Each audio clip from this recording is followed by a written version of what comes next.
What's going on, everybody? It's your boy Spencer. Taking a look at this Winged Dragon of Raw deck that I have been playing for a while, and yeah, it's really fun. It is actually like more of a coherent strategy than like you might give it credit for when you first look at the list. Kind of just play like a bunch of little mini engines that kind of work together, and I'll explain how it works as I go through the deck profile, but also I'll show some gameplay videos after this so you can get a better idea of kind of how the deck works. But yeah, starting off with 3 copies of Guardian Slime, I've kind of gone back and forth on this card to be honest with you. It's not that good. It has come up every once in a while. It is always nice to be able to, go into Egyptian God Slime, that kind of thing. And the important part is, when you activate Branded Fusion and you have this card in your hand, you can send Performance Trick Clown, which, damages you.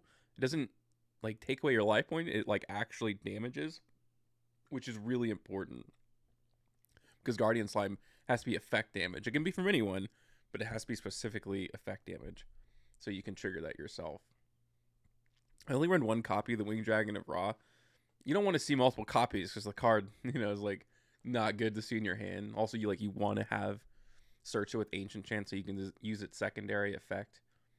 I do also run, I'll talk about later, but Tri Brigade Ferjit because it lets you draw one and then put one back, and that can come up with the Winged Dragon of Ra. But obviously, if you open it, it stinks, but you kind of just something you have to deal with.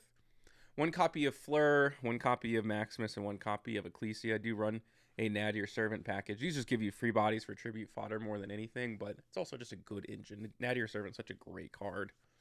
3 copies of Gamma Seal. So the whole card is based around this new card coming out called Soul Exchange, spell card Soul Exchange. Lets you tribute your opponent's monsters, and if you don't have the Winged Dragon of Ra, you can also do it with Gamma Seal, and that can come up too. So that's the main reason why I play this. I mean, you could play another hand trap, but you typically want to let your opponent play, kind of, because you want to be able to like have these cards like Soul Exchange be live. You want to tribute like 3 of your opponent's monsters. So if you're playing impermanence, potentially your opponent will just pass turn if you stop them at the right time, and this card will kind of be offline because of it. So that's why I play Gamma Seal specifically. 3 copies of Fenrir. This is a free body. It's also good going second. Running a lot of going second cards. I mean, this is really just a good card pile. 1 copy of Fallen of Albaz. I do run Branded Fusion. Essentially just like Voiceless Voice. I talked about Performance Trick Clown. 3 copies of Ash, 3 copies of Droll. So this is a blind going second deck. I don't know if I mentioned that yet, but obviously, like, you're trying to kill your opponent, right? 3 copies of Ancient Chant, 3 copies of Branded Fusion, 3 copies of Nadir Servant. 3 copies of Soul Exchange, 3 copies of Talons, 3 copies of Thrust. This is like the most important card in the deck because, these are the only cards essentially that you can use, or there's no searching these cards. This is a search, but you're only running 4 copies. And technically with Thrust, like, you find the missing puzzle piece, with this card. This card's unbelievable, especially when you're a blind going second deck. And then 1 copy of Called by the Grave. Onto the extra deck. 1 copy of Egyptian God Slime. 1 copy of Mirror Jade. Sometimes you just like go through that little engine there. So you have Albion, you have Lubellion, those kinds of things. This can also help you discard your Guardian Slime. So it's come up every once in a while. Titanclad. This is a Nadir Servant target. Technically, you can also use Mirror Jade with it, and that can give you advantage. It's happened before, for sure. Garua. 2 copies of Elder Entity. 1 copy of Wind Pegasus, Divine Arsenal. This is, Typhon. Just playing all the generic cards here. Although I guess I don't even really have any great targets. I mean, Typhon could be like the next turn, I guess. So you probably just take this out. The extra deck is a little less important. I mean, you can kind of fill it out how you want if this is a deck that you're interested in playing. SP Little Knight, I talked about Ferjit, whatever. Like the last 2 cards especially, other than Zeus, which like doesn't really have a target, right? You can run anything in the extra deck. These are just extra spots. You can run extra Nadir Servant targets. You can run more Branded Fusion targets, stuff like that. But the main deck is probably the most important part, right? And like the beginning part of this list. So let's go ahead and let's go check out the replays here. And there's some very, very interesting ones. Spell card Soul Exchange does so much. So you're going to let your opponent play, which is important. I have the normal summon too, which is kind of cool. Because this gives you an extra normal summon, actually. So that really, really comes up a lot of the times. He's going to bring out 4. He's going to go for the one that lets him draw a bunch of cards. I think he goes like evenly matched, and then like Dark Ruler no more, which is absolutely hilarious. I think I should have read.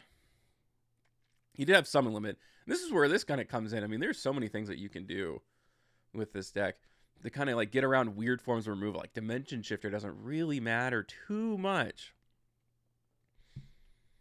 I'm going to go ahead and banish the Sarcophagus. I didn't really realize that the reading's hard, but the field spell does count as Sarcophagus. But yeah, I don't know. He did have summon limit there too, so he had to play around his own summon limit. I knew I had Fenrir, so it kind of worked out in the end for me. There's plenty of stuff that I can do. And there's something really interesting. Okay, so summon limit does stop you from summoning, obviously, but it doesn't stop you from setting cards. So I have everything that I need. I searched this out last turn.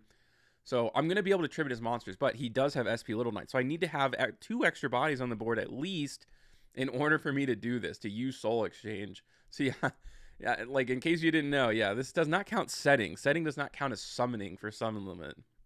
So I'm going to go ahead and, special summon, set the Dogmatica card. Now he did try to chain, right, the SP Little Knight, but I had just enough bodies on the board, and this goes to 12,000 attack, which is really fun, really cool. This is just such a unique deck. It is really fun to play if you've never, played it before. This is against Fish, Droll, Kaiju. You can extend the Nadir Servant package to basically play Shadal cards, and you can like give yourself effect damage that way too. There's a few different things you can do here, but yeah, my opponent had triple tactics, unfortunately. He also kind of had a good board, and we'll see if Guardian Slime comes up. It should, especially because he's playing Stealth Greg, and that does do burn damage. He looked at my hand. I cannot believe he didn't save that for Nadir Servant. So this kind of gives me a chance. I'm going to go ahead and pop the Stealth Greg, and luckily I didn't have the little baby ones, because that would have been real hard to kind of get around. I do have to use the Fleur here, unfortunately. I was trying to find a way to like get to the other parts of my engine, and yeah, so I'm going to get over his board. Yeah, normally you want to use Fleur, right? I don't technically have any interruptions on my board, but I do still have Guardian Slime, and I do still have Droll and Lockbird. So this should come up, maybe. So here goes Droll again. I think I had double Droll, right? Yeah, I did. And that came off the Garua draw, so that's kind of important. So yeah, he did do effect damage against me. And so this is online. Now, he could have done this much differently, but he didn't. And off the top, look at that. I have Branded Fusion. He's going to be forced to have to use it. So he's done. Like, it's over because I have Ancient Chant, which is really awesome. These are my 2 cards in the back row. And I can go ahead and banish the Ancient Chant, summon over. This goes to 8,700 attack. It doesn't stop you from, like, attacking elsewhere. It was enough life points to, like, end the game, but, yeah. It is cool that Ancient Chant doesn't, like, oh, you can only attack with the Ring Dragon of Ra for the rest of the turn. Like, you still do whatever you want. It doesn't stop you from, like, literally doing anything else. I'm going to show a couple more. Well, we'll see. I have a few more. This isn't the best salad board, although I do have Ash. I think I'm going to stop him from getting, like, one of the traps. He's going to be able to get the other one. Normally, I do Ash to get the field spell because that means they have to have a lot of material in your hand. I think that's a really underrated, like, weak point of Salad, depending on the hand. But Gazelle, I think, sends the trap to the graveyard. So the reason I did that was because of that. Because I don't think I would have been able to stop the Pop 2 and the Omni Negate. So just dealing with one is very possible, especially with Thrust in my hand. Although I have to be careful because if he's using the traps, he's not going to activate monster effects.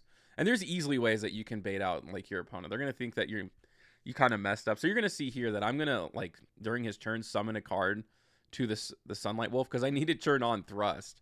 Otherwise, I may not get the opportunity to do that if he doesn't have any, like, hand traps in his hand. So a lot of recursion. He doesn't get the trap right. He had to, like, get the circle, which is good for follow-up. And off the top, I get Nadir Servant. This is essentially, like, the perfect opening. So there he goes. He goes for the Omni Negate. I can go ahead and pop the last back row, which was an imperm, so that's quite important. And then there we go. You would think, right, like he would be like, oh, he summoned it here. I shouldn't activate the effect. But yeah, now I get the opportunity to do this. So this is pretty nice. I mean, the deck definitely has some plays here.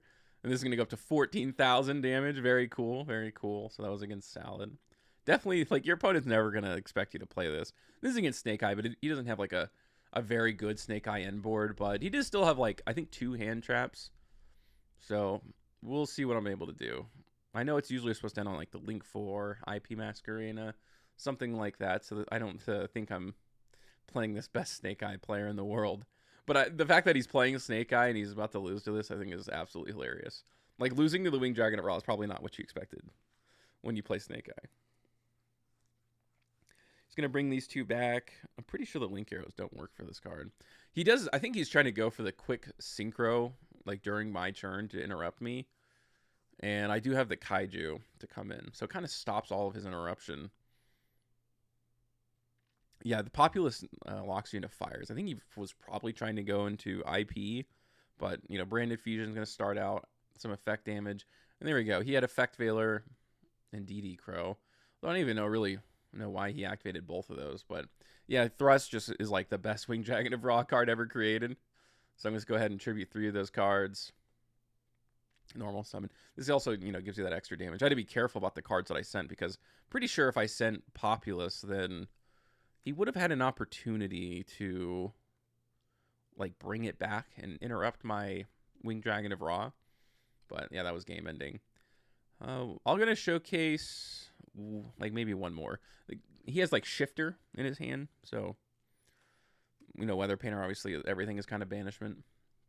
He only has, you know, 3 cards left in hand. We'll see what I'm able to do. Because, like, sometimes Dimension Shifter is, like, turn-ending against a lot of different opponents. But, yeah, he had Ash in his hand as well.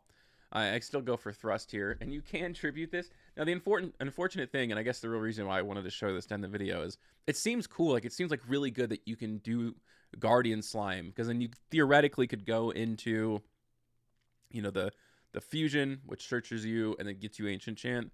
Yeah, but the Soul Exchange does not let that monster be tributed, and in order to bring this out, you have to tribute a like a level 10 Aqua monster. So that didn't quite work out, but in this case, it was like pretty much everything that I needed. He has no cards in hand. I have Nadir Servant after this. You know, after the Dimension Shifter kind of falls apart. But yeah, that is my Winged Dragon of Raw deck. Let me know what you guys think about this in the comment section down below. Other than that, that's going to do it for today's video, and I will see you guys next time.